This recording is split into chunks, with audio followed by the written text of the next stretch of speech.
The North American legal cannabis market is expected to reach $32 billion by 2028. Unfortunately, recent cannabis stock market volatility has made it difficult for many investors to find opportunities to participate.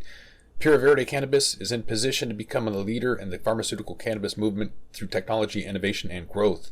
As one of Oklahoma's top private label manufacturers, Pure Verde is seeking investment to help them bring their A-game business model to other states.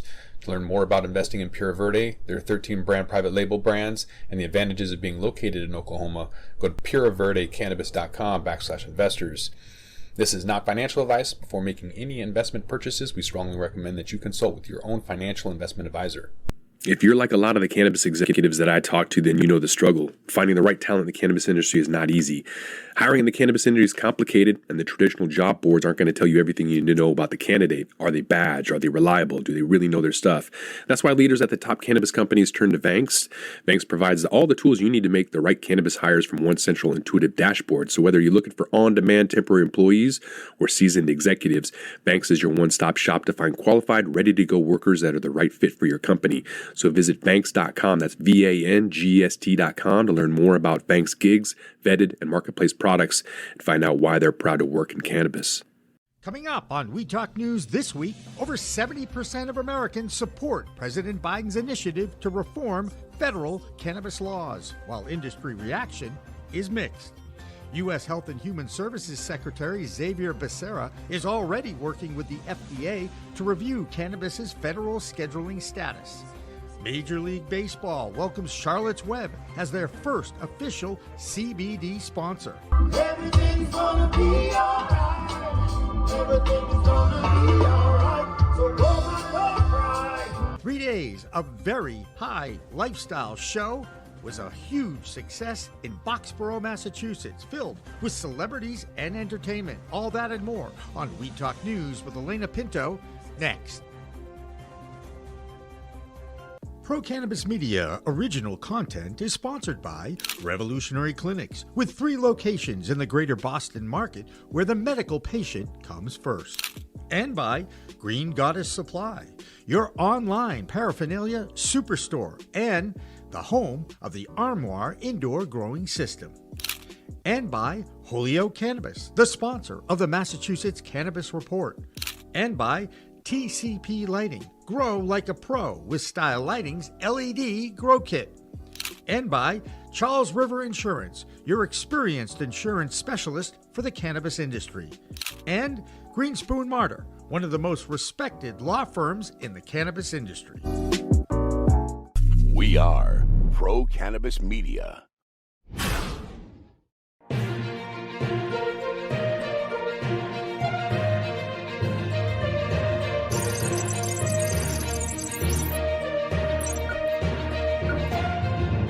Hi everyone, I'm Elena Pinto for Pro Cannabis Media, and welcome to Weed Talk News.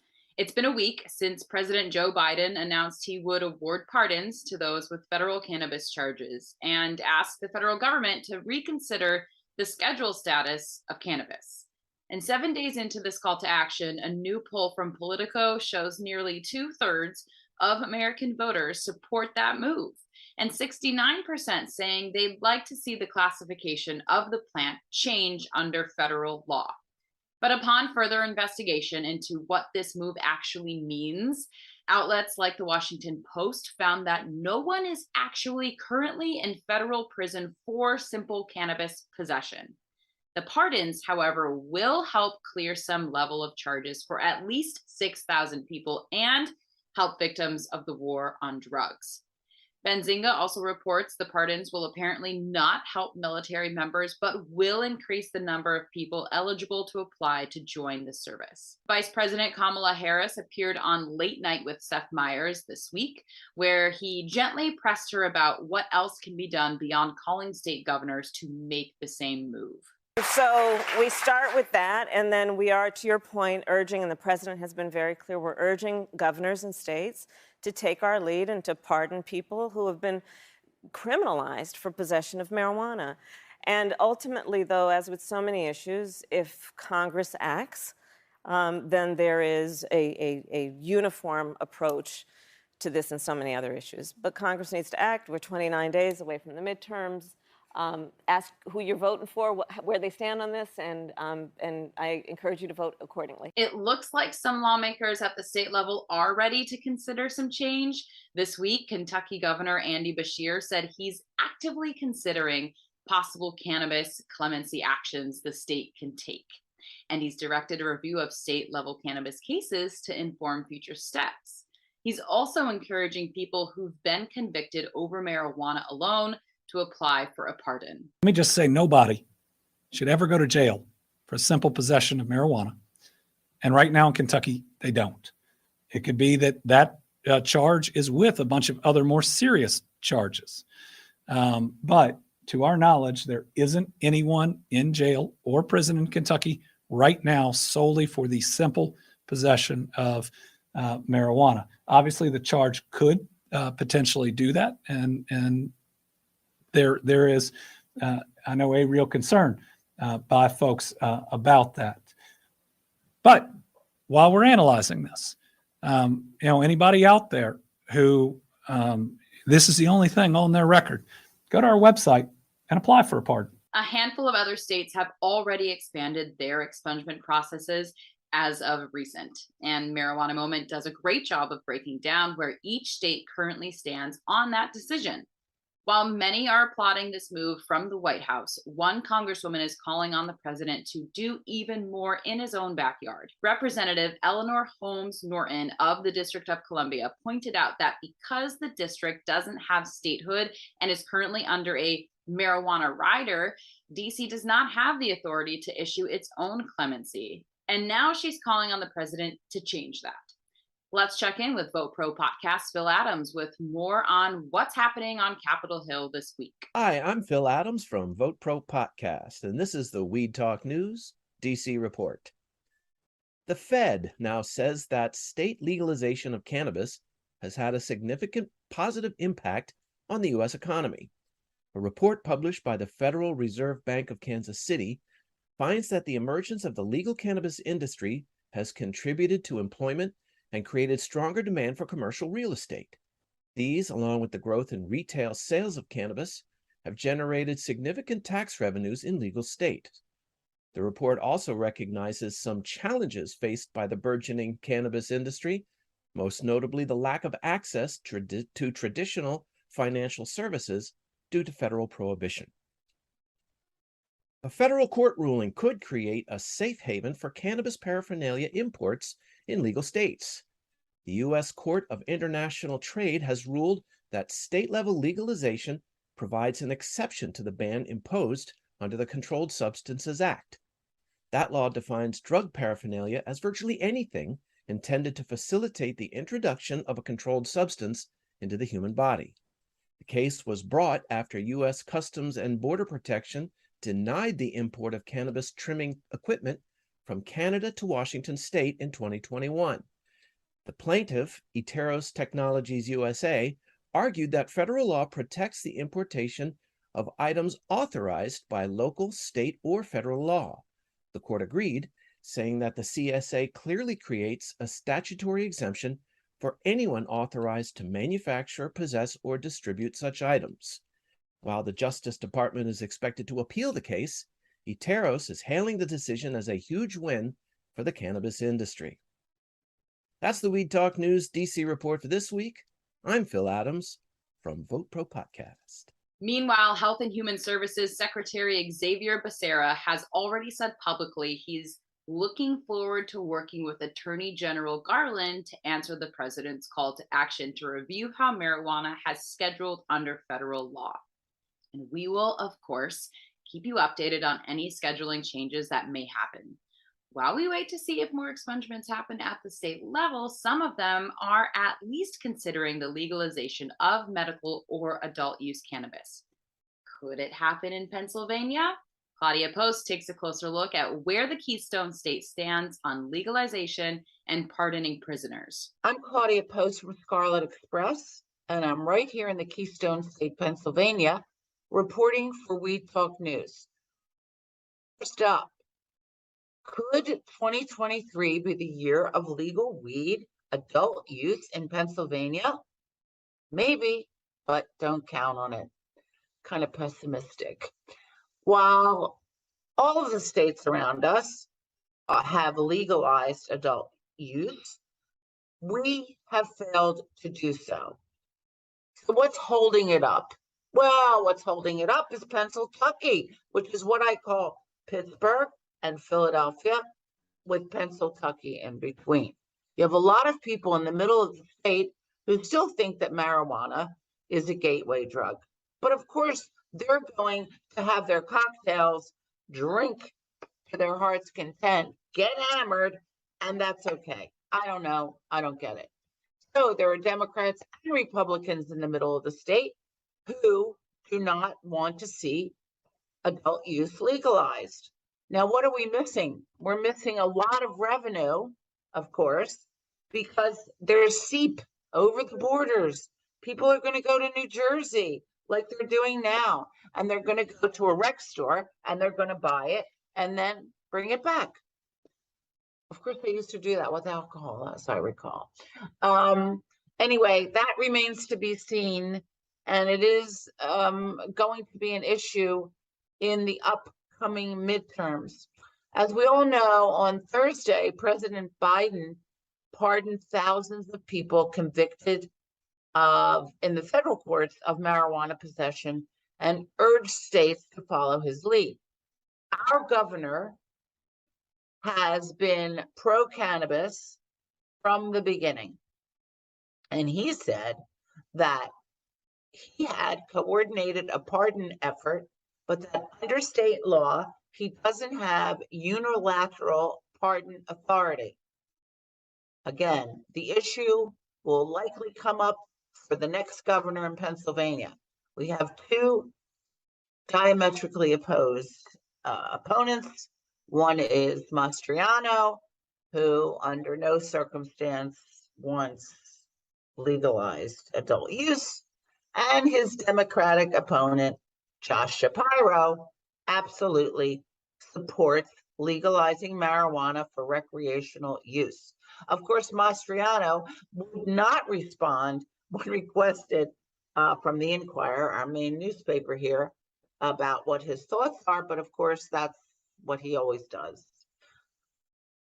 Next, a series of investigative stories from Spotlight, PA, which, by the way, is a really good publication, really kind of unearths a lot of stuff that's going on in Pennsylvania, uncovered a lot of serious flaws in our medical marijuana program, which prompted for calls for change from doctors, patients, industry leaders, and policymakers.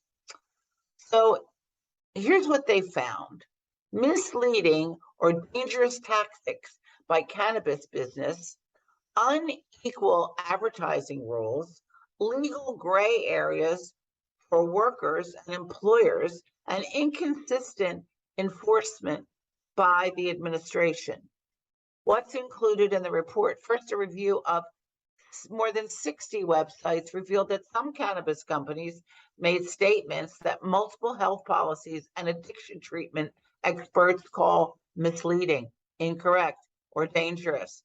The analysis focused on claims that companies made about using cannabis to treat opioid addiction. Now, frankly, I do know that many people who have been addicted will migrate to marijuana to mitigate the need for other things. And they use it as an adjunctive cure, if you will, to get off of opioids.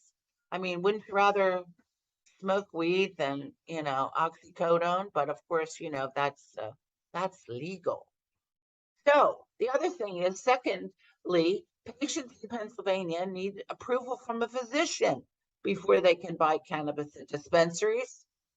Now, initial certifications often cost between $125 and $225 and must be renewed annually.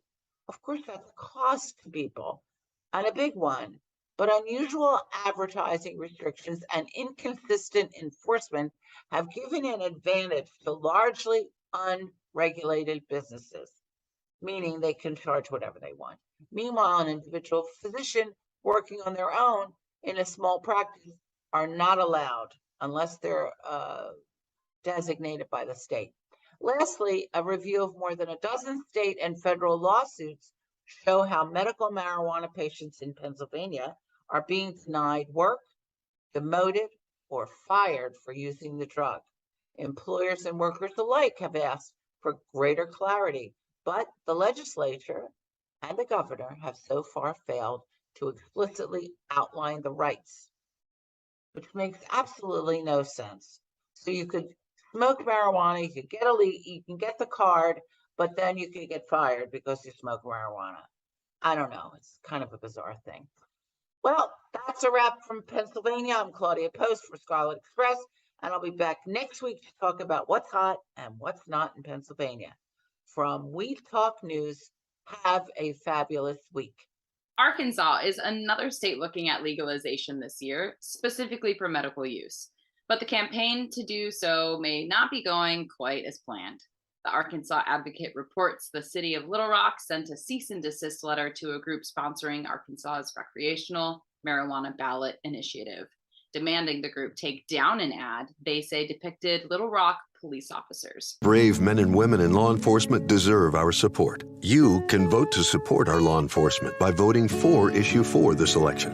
Issue 4 will safely legalize the sale of cannabis to adults 21 and older and creates revenue that goes to more funding for local police departments, more funding for protecting our communities, more funding for safer streets. A Little Rock city attorney says the department has received inquiries as to why it's supporting the amendment, quote, when in fact it is not, unquote. But Responsible Growth Arkansas has declined to remove the ad and disagreed that it contained any insignia or logo that identified the Little Rock Police Department.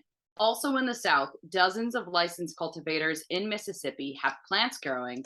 More than 1,000 patients are registered, but the Mississippi State Department of Health has 0 investigators and only 3 staffers currently overseeing the state's new medical cannabis program. Right now, only 1 testing facility has been licensed and is only partially ready to test products. Health department officials say the agency is in a 4-month provisional period with licensed businesses. And as it finds problems or violations, it's typically just issuing corrective actions, giving businesses a chance to straighten up without hitting them with fines or sanctions or calling in law enforcement. So hopefully they can get their staffing up to snuff before things get too wild. And it's not quite the Wild West, but some companies in Michigan seem to be taking tough blows from law enforcement. The owners of Great Lake Supplement CBD Company were recently raided via SWAT style, with police alleging the business is breaking laws regulating the commercial production and sale of marijuana. But the owners claim the business operates openly and legally under the state's Medical Marijuana Act. Another example of how the gray areas of legality can severely harm small businesses.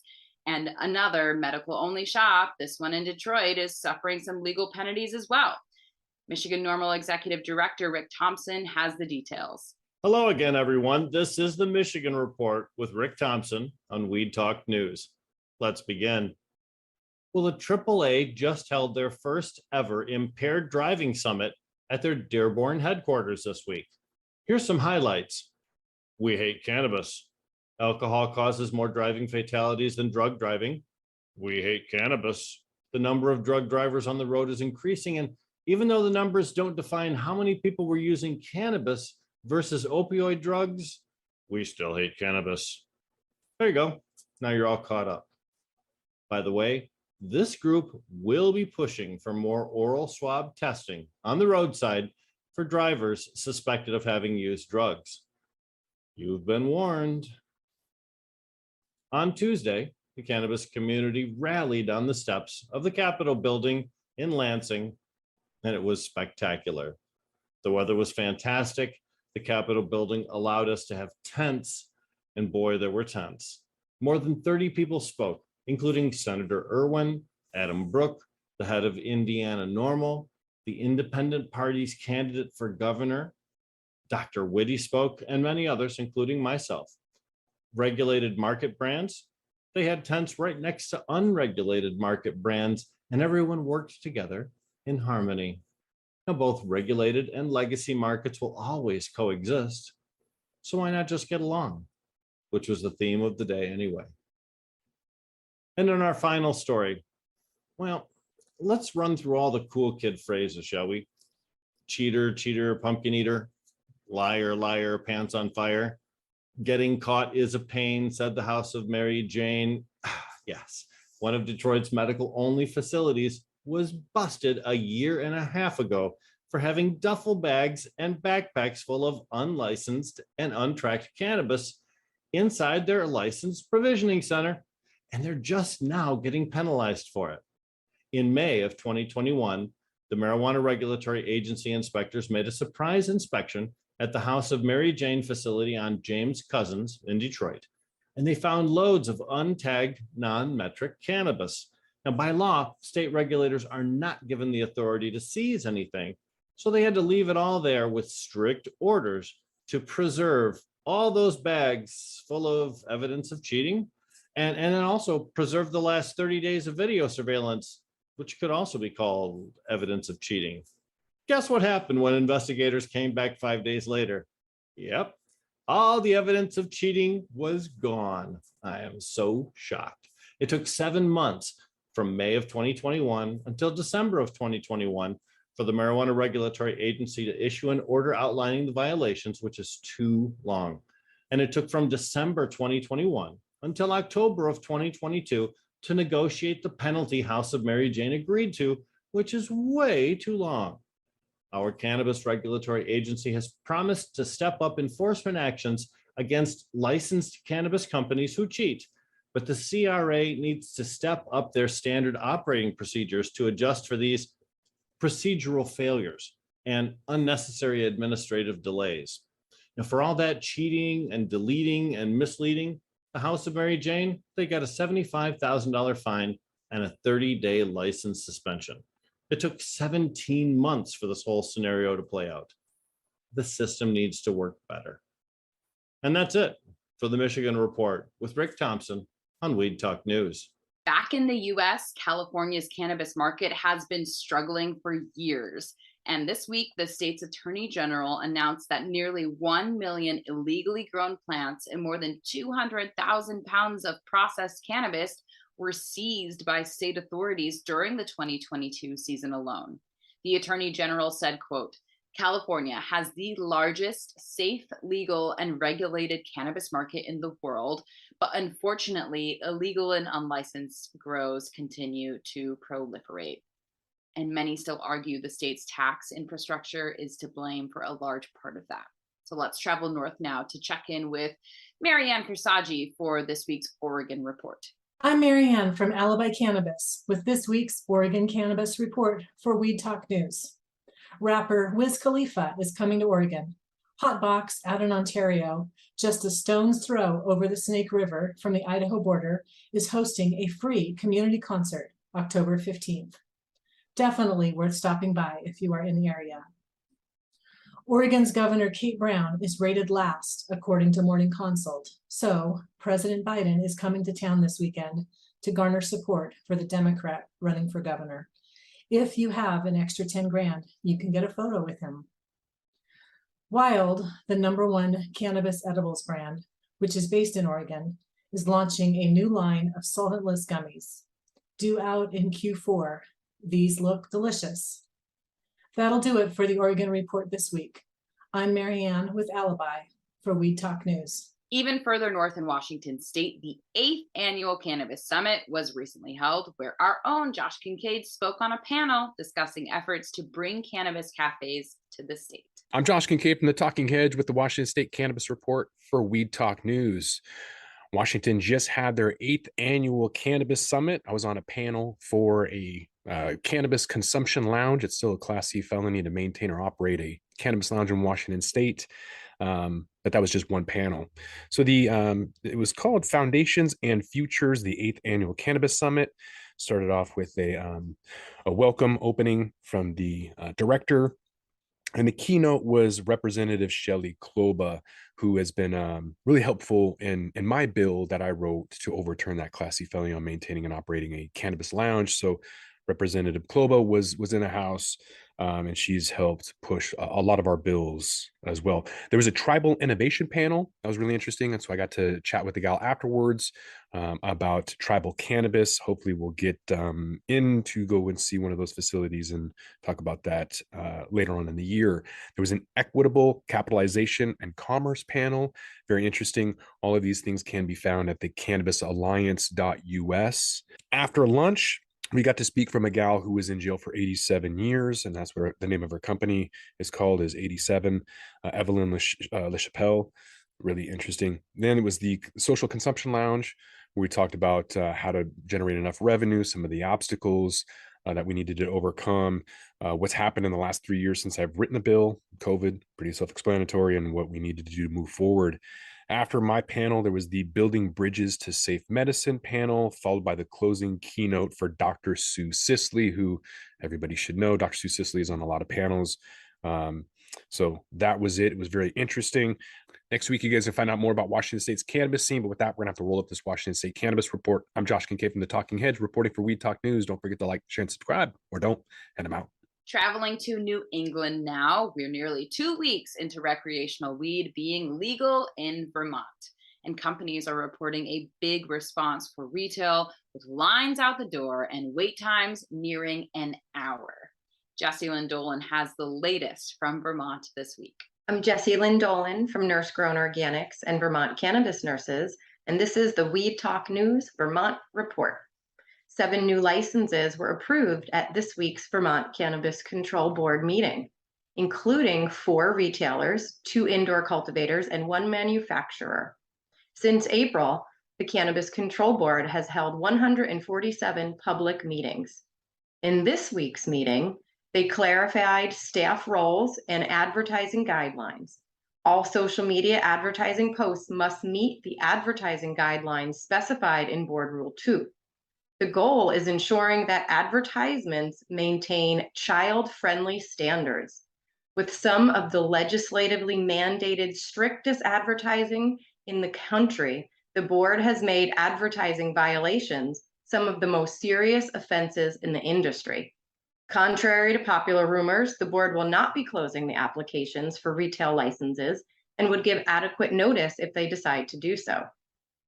The Vermont Cannabis Nurses Association and Clean Green Certified will be hosting a cannabis professional and bud tender training, state approved, at the Cannabis Control Board itself in Montpelier on October 29th, as well as starting to offer virtual class options. The Free for Vermonters Cannabis Nurse Hotline launched this week and is accepting supporting partners. Check out vermontcannabisnurse.com for more information. That's the Vermont Report for Weed Talk News. I'm Vermont's cannabis nurse and Ganjier, Jessie Lynn Dolan.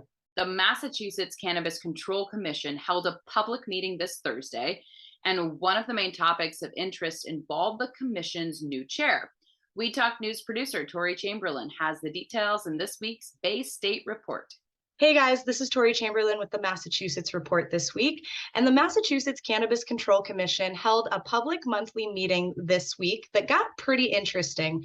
The main focus of discussion was around licensing, not only for businesses that were looking to renew their licenses, but also for those who have been awarded a provisional license and now they're looking to be awarded their final license and begin operations and getting revenue. What makes this situation really interesting for the Cannabis Control Commission right now is that the current chair of the commission, Shannon O'Brien, was until recently a 50% owner in one of these companies, Greenfield Greenery Cultivation. Records show that she stepped away from that ownership several months back, and that earlier this year in 2022, the company submitted an application to the Cannabis Control Commission to change ownership. So currently, the commission is facing 2 applications from this company, one for final approval on licensure and one to change ownership from the person who is now the chair of the commission. The meeting that happened this week lasted nearly 6 hours and was filled at times with some kind of contentious discussion about what should be done to handle this situation going forward. A lot of the discussion focused around language and how that's going to be adopted into how the commission handles this going forward. Basically, what was decided is that right now the commission's investigation team is going to be looking into the ownership side of things, and the licensure provision for them is just going to be on hold sort of for now. And some advocates argue and speculate that maybe that might not be totally fair to the other employees and people who are working at Greenfield Greenery. By all statutory standards, it seems that the company is compliant by state standards and should be awarded their license to operate. But this situation with Shannon O'Brien coming out of the ownership of the company is really making it an interesting and unprecedented one for the commission to handle. So they wrapped up that meeting with adopting a proposal to move forward, basically leaving this flexible as they go forward, keeping the two processes separate, but also wanting to look at them together so that they have what they say will be all the facts. That's what's going on in the Bay State this week. I'm Tori Chamberlain. See you next time. Bay State Cannabis Report is supported by Holyoke Cannabis, Holyoke's finest cannabis recreational experience.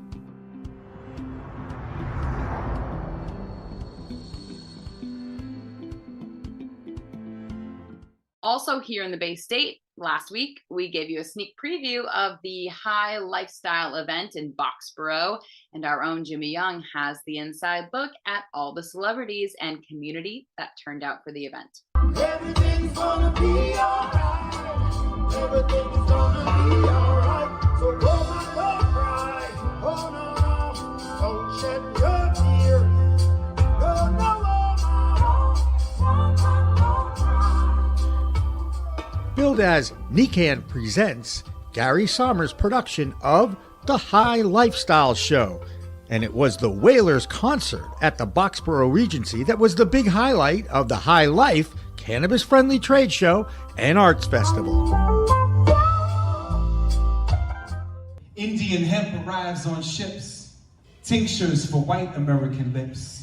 Legal medicine for 100 uses. No drug abuse, no bust, no bruise, no fuss, no news. Just trust in that old-fashioned cannabis Americana. Way before it became known as marijuana.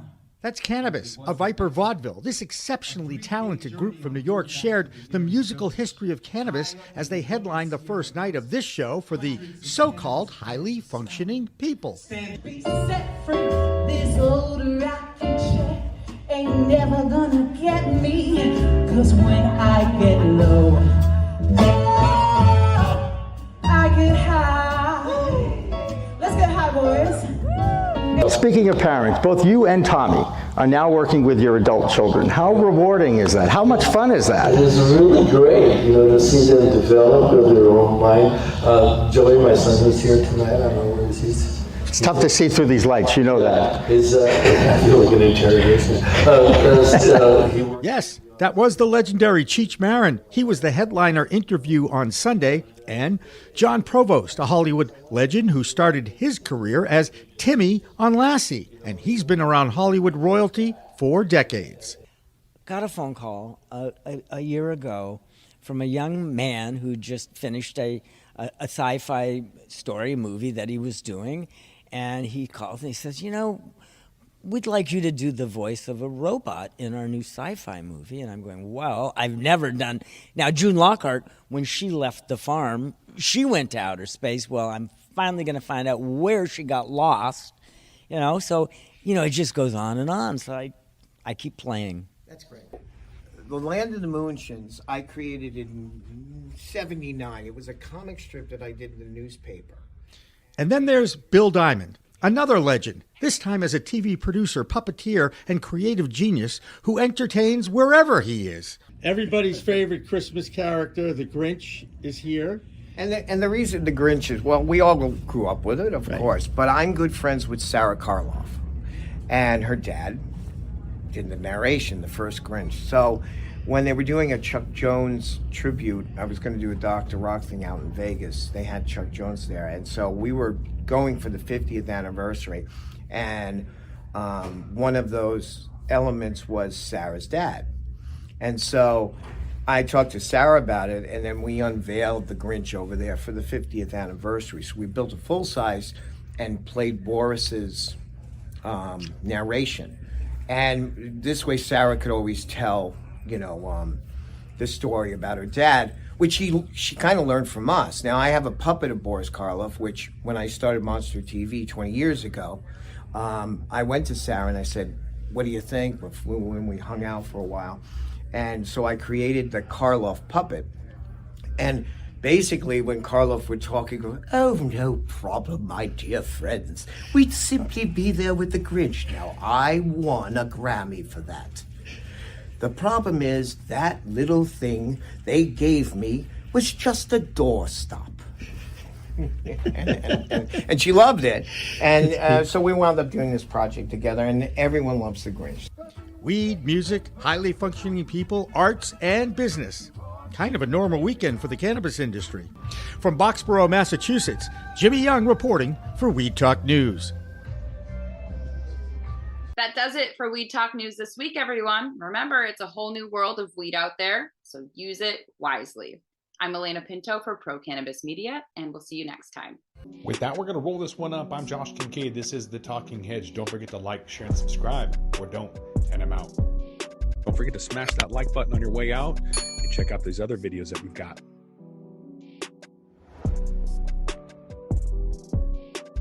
Thanks for listening to today's show.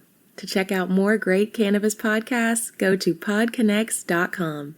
Here's a preview of one of our other shows. Hi, y'all. I'm Jo, host of Casually Baked, the podcast. If you're curious to explore the highly responsible side of cannabis, farming, and legalization, I'm here to help lighten the stigma and build your canna confidence. Download episodes now of Casually Baked, the podcast, wherever you listen to podcasts. And journey with me through the evolving cannabis culture and discover how and why people like you are adding cannabis to their wellness toolkit. It's time to get casually baked.